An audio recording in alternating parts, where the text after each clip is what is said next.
Hi everyone. I built this sign for an upcoming project, and this video shows exactly how it's done. After building a sheet of armour blocks and a couple of batteries, the first light panels are added. These are for the first letter in the sign, in this case, A. The panels are grouped together and labelled for easy recall later. Hiding them in the control panel makes grouping the next set much simpler. Work through the sign one letter or shape at a time until they are all done. Don't worry about settings yet, we'll come back to that once everything is built. With that out of the way, we turn to the background lights, the diagonal rainbow runners. This can be done using any shape or layout you like using the same principles.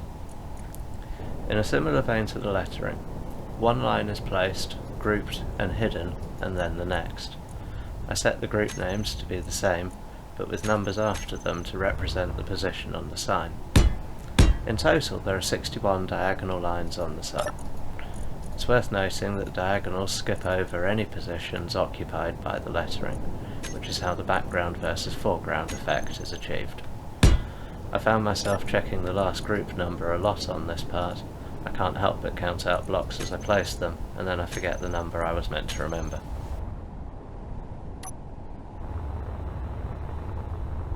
At this point, adding a control seat is worthwhile. I set this one so I could see the sign whilst in the control panel. Into the mechanics of it, taking all the letter groups together, I set the blink interval to 5 seconds and the blink length to 80%, meaning they will be on for 4 seconds and off for 1. Colouring the backlights involves selecting one group at a time and changing them to suit. Going for the rainbow pattern, I kept tabs on the colour numbers and made sure each one progressed a similar amount throughout the spectrum. There was one mishap where some lights were grouped incorrectly, but using some trial and error they were located and regrouped.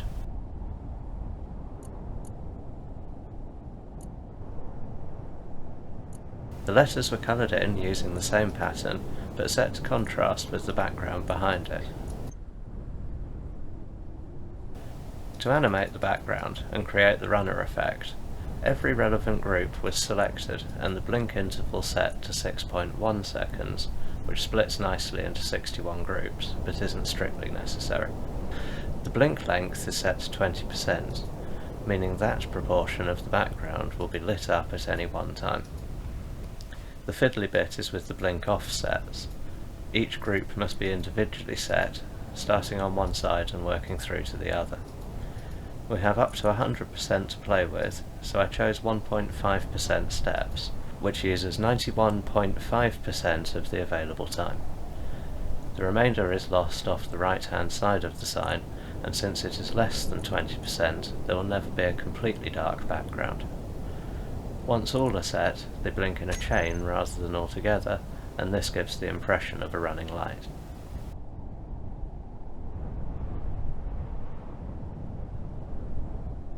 Animating the letters, for which we have already set blink length and interval, involves setting the blink offset to increase by 2% at each letter or letter pair.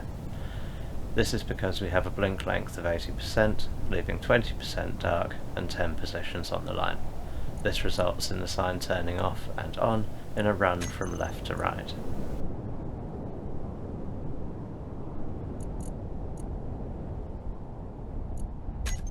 We're almost done now.